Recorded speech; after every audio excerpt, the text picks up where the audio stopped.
నమస్తే.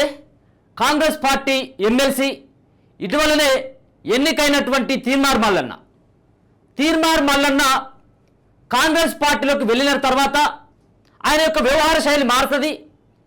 ఎప్పుడు సైతం విమర్శలు చేసేటువంటి తీర్మార్ మల్లన్న ఆయన ప్రభుత్వంలోకి వెళ్ళినట్టయితుంటే, ప్రభుత్వంలో భాగస్వామి అయినట్టయితుంటే ఇక ప్రభుత్వాన్ని విమర్శించేటువంటి పరిస్థితి ఉండదు, ఇక మల్లన్న పని అయిపోయినట్టే అని అందరూ భావించడం జరిగింది. ముఖ్యంగా కేసీఆర్ ప్రభుత్వం పైన కేటీఆర్ వ్యవహార శైలి, కల్వకుంట్ల కుటుంబ దోపిడీ, వీటన్నిటిపైన ముఖ్యంగా ఆయన యొక్క ఉన్నటువంటి ఏదైతే యూట్యూబ్ వేదిక ఉందో దాని ద్వారా ప్రజలకు అర్థమయ్యేటువంటి రీతిలో ఒక వెలుగు వెలిగినటువంటి తీర్మార్ మల్లన్న రాజకీయ రంగ ప్రవేశం, దాని తర్వాత జరిగినటువంటి కొన్ని దాడులు, దాని తర్వాత వాటన్నిటిని కూడా ఛేదించుకొని చిట్ట చివరికి అనుకున్నటువంటి లక్ష్యం ఏదైతే ఉందో ఆ లక్ష్యం దిశగా వెళ్ళినటువంటి పరిస్థితి మనందరికీ తెలుసు. అప్పుడే ఎన్నికల కంటే ముందే అసెంబ్లీ ఎన్నికలు జరుగుతున్నటువంటి సందర్భంలో బీసీలను ఐక్యం చేయాలి, బీసీల కోసం ఉద్యమం చేయాలి, బీసీలను అందరినీ ఒకతాటి మీదకి తీసుకురావాలన్నటువంటి ఒక ప్రయత్నం చేయడం జరిగింది. ఎమ్మెల్యే ఎన్నికల ముందు అక్కడ గౌరవ మీటింగులు, ముద్రాలకు సంబంధించినటువంటి మీటింగులు, ఏదైతే బీసీ వర్గాలు ఉన్నాయో బీసీ వర్గాలకు సంబంధించినటువంటి అన్ని సభలకి హాజరైండు తీర్మార్ మల్లన్న. అంటే రానున్నటువంటి ఎన్నికల్లో బీసీల పక్షాన కొట్లాడేందుకు, బీసీలను ఒక ఎమ్మెల్యేగా చూడాలన్నటువంటి ఒక ఆకాంక్షతోటి ఆయన కొంత ప్రయత్నం చేయడం జరిగింది. కానీ సమయం తక్కువ ఉండడం, అప్పుడు ఇక సమయం తక్కువ ఉంది, 2-3 నెలల సమయం ఉంది అసెంబ్లీ ఎన్నికలకు జరిగేటువంటి సందర్భంలో ఆయన కొంత ఈ బీసీ నినాదాన్ని కొంత పక్కకు పెట్టి ముందుగా ఏదైతే ఉంది మనం రాజకీయంగా ఎదగాలి, ఒక బీసీ బిడ్డనైనటువంటి నేను ముందుగా ఒక అసెంబ్లీలోనో లేకపోతే ఉంటే మండలిలోనో కాలు పెట్టాలన్నటువంటి ఉద్దేశంతో ఆయన చిట్ట చివరికి ఏదైతే కేసీఆర్ మీద పోరాటం చేసింది కాబట్టి అక్కడ ఉన్నటువంటి ఆప్షన్ రాష్ట్రంలో కేసీఆర్కి ప్రత్యామ్నాయంగా ఉన్నటువంటి పార్టీ ఇక్కడ కాంగ్రెస్ పార్టీ, కాబట్టి కాంగ్రెస్ పార్టీ వైపు వెళ్ళినటువంటి సందర్భం. అయితే అంతకంటే ముందు ఆయన జైలుకు వెళ్ళినటువంటి పరిస్థితుల నేపథ్యంలో తెలంగాణ నిర్మాణ పార్టీ టీఎన్పీ అన్నటువంటి ఒక పార్టీని ఆయన అనౌన్స్మెంట్ చేయడం జరిగింది, దానికోసం కసరత్తులు చేయడం జరిగింది. అంతేకాకుండా ఢిల్లీకి వెళ్ళి పార్టీ రిజిస్ట్రేషన్ కోసం కూడా ఆయన ప్రయత్నించినటువంటి పరిస్థితి మనందరికీ తెలుసు. ఇక దాన్ని కొంత పక్కకు జరపడం జరిగింది, అంటే ఉన్నటువంటి సమయభావం వల్ల పార్టీని స్థాపించలేకపోయిండు. కాబట్టి ఆయన ఇక ముఖ్యంగా ఉన్నటువంటి ఈ సందర్భంలో కేవలం కాంగ్రెస్ పార్టీ అన్నటువంటి ఒక ఆప్షన్ తోటి ఆయన కాంగ్రెస్ పార్టీ వైపు వెళ్ళడం, ఏదైతే వచ్చినటువంటి ఉప ఎన్నిక ఏదైతే ఉందో పల్లా రాజేశ్వర్ రెడ్డి ఆయన ఎమ్మెల్సీగా ఆయన రాజీనామా చేయడం, ఆయన ఎమ్మెల్యే గెలిచిన తర్వాత దానికి వచ్చినటువంటి ఖమ్మం, నల్గొండ, వరంగల్ పట్టభద్రుల ఎమ్మెల్సీలో ఆయన గెలిచినటువంటి నేపథ్యంలో ఇక గెలిచిన కొద్ది రోజుల నుండే ఒక యుద్ధాన్ని అయితే స్టార్ట్ చేయడం జరిగింది. అంటే ఆయన ఏదైతే ప్రతిపక్షాల మీద కొట్లాడాల్సినటువంటి మల్లన్న ప్రభుత్వం మీద కొట్లాడేటువంటి అవకాశం ఉండదు, ఆయన ప్రభుత్వంలో ఉన్నాడు కాబట్టి కొట్లాడు కావచ్చు అనుకున్నాం. కానీ కొద్ది రోజులుగా ఆయన వ్యవహార శైలి చూసినట్టయితే ముఖ్యమంత్రిని విమర్శిస్తూ ఉన్నాడు, కాంగ్రెస్ పార్టీని విమర్శిస్తూ ఉన్నాడు, అదే సమయంలో ప్రతిపక్షాలైనటువంటి బీఆర్ఎస్ బీజేపీని సైతం కూడా విమర్శిస్తూ ఉన్నాడు. గత ఈ యొక్క 15-20 రోజుల కానించి కనుక చూసినట్టయితే కొన్ని పరిణామాలు మల్లన్నకు సంబంధించినటువంటి ఆయన యొక్క అడుగులను కనుక పరిశీలించినట్టయితే, ఆయన యొక్క దూకుడు కనుక ప్రదర్శించినట్టయితే, మనం ఒకవేళ కనుక వాటిని అన్నిటి కూడా చూసినట్టయితే ఒక రానున్నటువంటి అతి కొద్ది రోజుల్లో తీర్మార్ మల్లన్న కొత్త పార్టీ పెట్టబోతా ఉన్నాడు. అది పక్కాగా జరగబోయేటువంటి అంశమే మనం చెప్పేది. ఒక 15-20 రోజుల కానించి చూస్తూ ఉంటే ఒక హోటల్లో మీటింగ్, అంటే తాజ్ బంజార్ లాంటి హోటల్ కావచ్చు, ఇక్కడ బేగంపేటలో ఉన్నటువంటి మనోహర హోటల్ లాంటి ఇట్లాంటి హోటళ్లలో కొంతమంది ముఖ్యులతోటి చర్చించినటువంటి అంశం మీకు ఒకసారి చెప్పేటువంటి ప్రయత్నం చేస్తా. ముఖ్యంగా బీసీల కోసం ఒక 15 రోజులుగా బీసీలు ఎట్లాంటి అణచివేతకు గురవుతా ఉన్నారు, బీసీల సంఖ్య ఎంత, బీసీ ఓటర్లు ఎంతమంది ఉన్నారు, బీసీకి సంబంధించినటువంటి ఎమ్మెల్యేలు ఎంతమంది ఉన్నారు, దాంట్లో బీసీ వర్గాలైనటువంటి ఏదైతే ముదిరాజు కావచ్చు, గౌడ కావచ్చు, పద్మశాలి కావచ్చు, మిగతా ఉన్నటువంటి ఏవైతే కులాలు ఉన్నాయో ఈ కులాలకు సంబంధించినటువంటి ఒక లెక్కలు తీసేటువంటి ప్రక్రియ ప్రజల ముందుకు తీసుకొచ్చేటువంటి ఒక కోణాన్ని వెలికి తీస్తా ఉన్నటువంటి సందర్భం చూస్తే బీసీలకి రాజ్యాధికారం దక్కాలన్నటువంటి ఒక కోణంలో ఆయన యొక్క అడుగులు పడబోతా ఉన్నాయి. దీనికి ముఖ్యంగా చూసినట్టయితే ఇప్పుడు ఉన్నటువంటి రాష్ట్రంలో కాంగ్రెస్ పార్టీ అధికారంలో ఉంది. కాంగ్రెస్ పార్టీని గెలవడానికి ఇక్కడ కాంగ్రెస్ పార్టీని చూసో లేకపోతే రేవంత్ రెడ్డిని చూసో ఓట్లు వేయలేదు. ఇక్కడ కేసీఆర్కి ప్రత్యామ్నాయం ఇక్కడ వేరే ఆప్షన్ లేదు కాబట్టి కాంగ్రెస్ను చూస్ చేసుకున్నారని ఆయన వ్యాఖ్యలు చేయడం జరిగింది. రేపు కూడా ఇప్పుడు జరుగుతున్నటువంటి పరిణామాలన్నీ చూసినట్టయితే రేపు తెలంగాణలో ఇంకో ప్రత్యామ్నాయం అనేటువంటి పార్టీ వైపు ప్రజలు చూస్తున్నట్టుగా తెలుస్తూ ఉంది. కాబట్టి దాన్ని ఆసరగా చేసుకోవాలి. కాబట్టి ఎక్కువగా ఉన్నటువంటి 60% పైగా ఉన్నటువంటి బీసీలు ఆ బీసీల కోసం ఒక పార్టీ స్థాపించినట్టయితే ముఖ్యంగా ఎక్కువగా సీట్లు అంటే 119 సీట్లు ఏవైతే ఉన్నాయో దాంట్లో దక్కాల్సినటువంటి సుమారుగా 60-65 సీట్ల వరకు బీసీలకే ఇవ్వాలన్నటువంటి ఉద్దేశంతో బీసీలని ఒక అవగాహన కల్పించేందుకు బీసీల కోసం ఒక పార్టీ పెట్టాలని చెప్పేసి ప్రయత్నిస్తున్నట్టుగా తెలుస్తా ఉంది. మరి బీసీల కోసం కేవలం మల్లన్న ఒక్కడే ఉంటారా, మల్లన్న వల్ల అవుతుందా అంటే మల్లన్న ఒక్కడు కాదు, ఇక్కడ ఉన్నటువంటి వాళ్ళు కొంతమంది వ్యక్తుల పేర్లు చెప్పేటువంటి ప్రయత్నం చేస్తా వాళ్ళ యొక్క నేతృత్వంలో మల్లన్న కొంత ముందు స్టెప్ తీసుకునేటువంటి అవకాశం ఉంటుంది. అందరికి సమక్షంలోనే ఒక కొత్త పార్టీ ఆవిర్భవించబోతా ఉంది తెలంగాణ రాష్ట్రంలో ఉన్నట్టుగా అర్థమవుతుంది. వీటన్నిటి సంఘటనలు కనుక చూసినట్టయితే ఇంతకుముందేమో గతంలో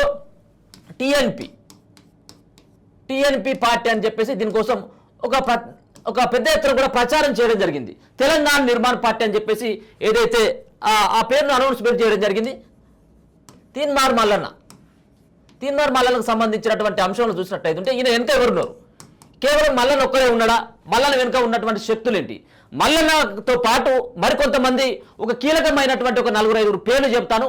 వీళ్ళు సైతం కూడా మల్లన్న ఏదైతే పెట్టినటువంటి ప్రపోజల్ ఏదైతే ఉందో దానికి అందరూ కూడా ఒప్పుకున్నట్టుగా తెలుస్తా ఉంది. దాంట్లో ముఖ్యంగా చూసినట్టయితే తీన్మార్ మల్లన్న 1, 2 ఈటెల రాజేందర్,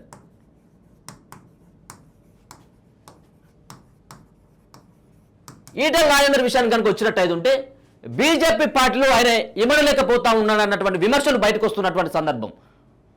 ఎందుకోసం దాంట్లో సైతం కూడా ఈయన బీజేపీ పార్టీలో ఉన్నారు. బీజేపీ పార్టీలో ఉన్నప్పటికీ దాంట్లో ఒక ముదిరాజ్ సామాజిక వర్గానికి చెందినటువంటి అంటే దర్దాపుగా తెలంగాణ రాష్ట్రంలోనే బీసీలలో అత్యధిక జనాభా కలిగినటువంటి ముదిరాజ్ సామాజిక వర్గానికి చెందినటువంటి ఈటెల రాజేందర్.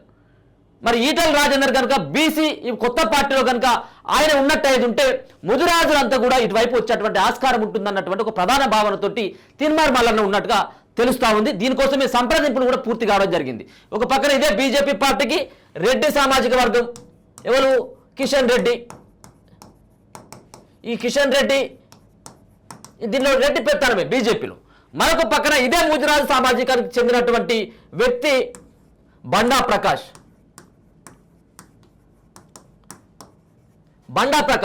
ఈయన కూడా బీఆర్ఎస్ పార్టీలో ఉన్నాడు. బీఆర్ఎస్ పార్టీ ఎమ్మెల్సీగా ఉన్నాడు. ఈయన ఎంపీ.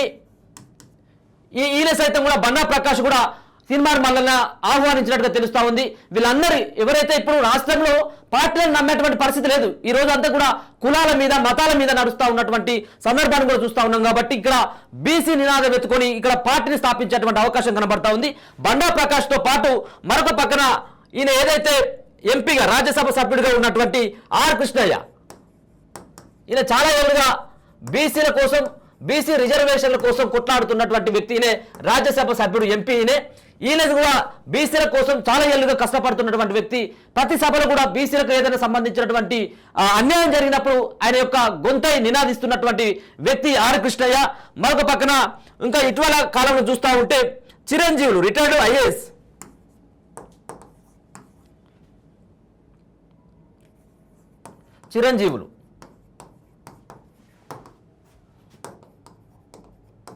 రిటైర్డ్ ఐఏఎస్నే.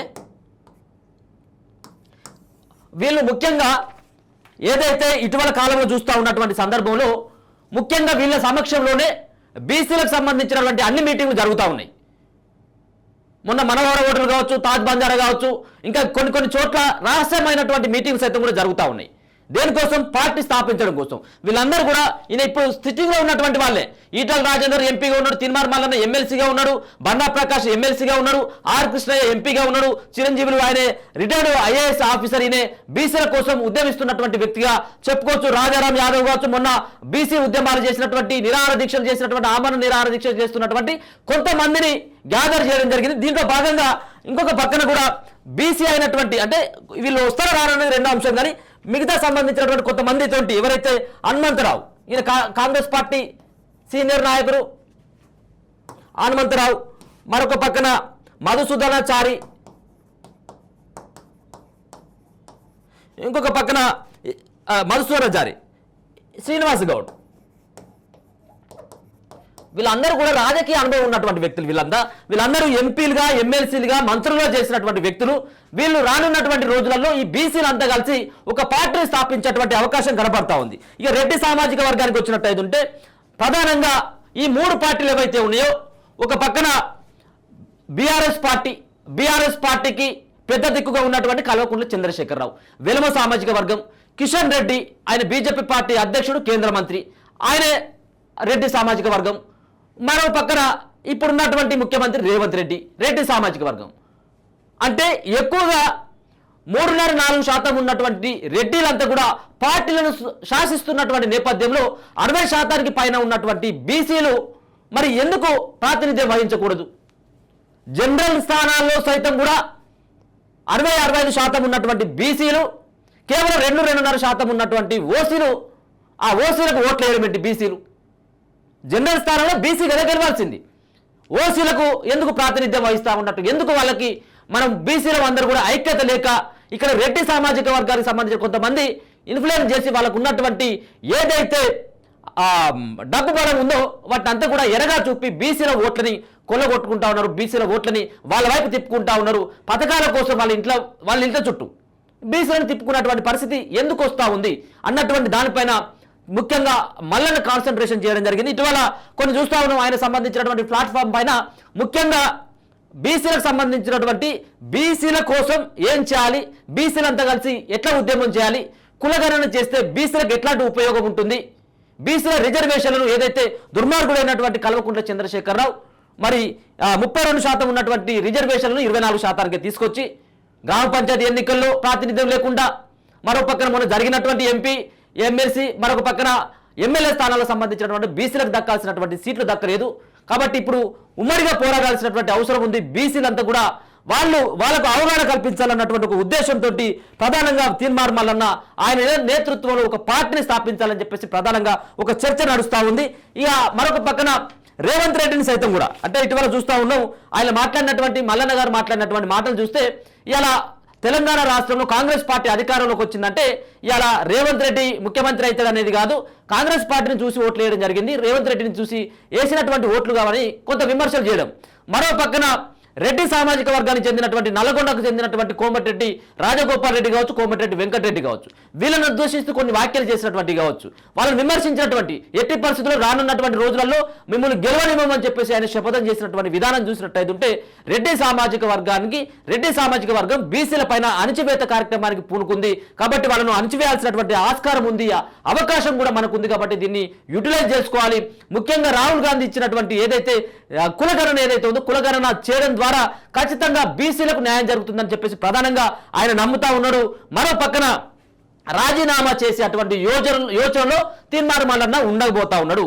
ఎందుకంటే వచ్చినటువంటి ఉప ఎన్నిక ఖమ్మం, నల్గొండ, వరంగల్ పట్టభద్రుల ఎమ్మెల్సీ కేవలం 5 సంవత్సరాలకు వచ్చినటువంటి ఎన్నిక కాదు, ఇది కేవలం సగం పీరియడ్ మాత్రమే, 2-2.5 సంవత్సరాలు ఉంది. దీంట్లో 6 నెలల కాలం అయిపోయింది. ఇక మిగతా ఉన్నటువంటి కేవలం 2 సంవత్సరాల పదవి కాలం మాత్రమే తీన్మార్ మల్లన్నకి ఉంది. కాబట్టి ఆయనే బీసీల కోసం, అంతేకాకుండా రెడ్డి పెత్తనాన్ని సాధించలేక నేను పార్టీకి రాజీనామా చేసి బయటకు వస్తా ఉన్నానని చెప్పేసి ఆయన చెప్పేటువంటి ఒక కార్యక్రమాన్ని ముందరేసుకునేటువంటి ప్రయత్నం చేయబోతున్నాడు అన్నటువంటి వార్తలు వస్తూ ఉన్నాయి. దీంట్లో వాస్తవం కూడా ఉంది మనకు. ఎందుకంటే కొంత దూకుడైనటువంటి స్వభావం ఉన్నటువంటి తీన్మార్ మల్లన్న నేను కూడా దగ్గరగా ఉండి చూడడం జరిగింది, నేను కూడా ఆయన దగ్గర కూడా వర్క్ చేయడం జరిగింది. ఆయన అనుకున్నటువంటి ఏదైతే లక్ష్యం ఉంటుందో ఆ వైపుగా వెళ్లేందుకు ఎంతటి ప్రయత్నమైనా చేస్తాడు. పక్కాగా ఇప్పుడు ఆయన అనుకున్నటువంటి బీసీ ఉద్యమాన్ని ముంగడికి తీసుకువెళ్లాలంటే పార్టీకి రాజీనామా చేసి ఎమ్మెల్సీ పదవిని ఆడ పడేసి బయటకు వచ్చినట్టయితుంటే ఇప్పుడు బీసీలలో ఒక ఆ, ఒక సంబంధించినటువంటి చైతన్యం తీసుకురావచ్చు, బీసీలకు ఒక మెసేజ్ని కూడా తీసుకుపోవచ్చు. ఒక బీసీ అయినటువంటి మల్లన్న మరి బీసీల కోసం పార్టీకి కానీ పదవికి కానీ రాజీనామా చేసిందని చెప్పేసి ఒక మెసేజ్ని ఇవ్వాలన్నటువంటి ఉద్దేశంతో కేవలం 2 సంవత్సరాలు ఉన్నటువంటి ఎమ్మెల్సీ పదవిని ఆయన త్యాగం చేసి దానికి సిద్ధంగా ఉన్నట్టుగా తెలుస్తా ఉంది. చూద్దాం మరి వీళ్ళ యొక్క నేతృత్వంలో ఏర్పడేటువంటి ఈ పార్టీ ఎన్ని రోజులలో ఆవిర్భవించబోతా ఉంది, ఈ పార్టీకి ఏమైనటువంటి పేరు ఉంటుంది, టీఆర్పీ తెలంగాణ నిర్మాణ పార్టీ ఉంటుందా, లేకపోతే పార్టీ పేరేమైనా చేంజ్ చేస్తారనేది కూడా చూడాలి. ఏదేమైనప్పటికీ కూడా పార్టీ మాత్రం అతి త్వరలో రాబోతా ఉంది. దీనికి నాయకత్వం తీర్మానం వలన వహించబోతా ఉన్నాడు అనేది అయితే స్పష్టంగా అర్థమవుతా ఉంది. చూస్తూనే ఉండండి మన తొలి వెలుగు.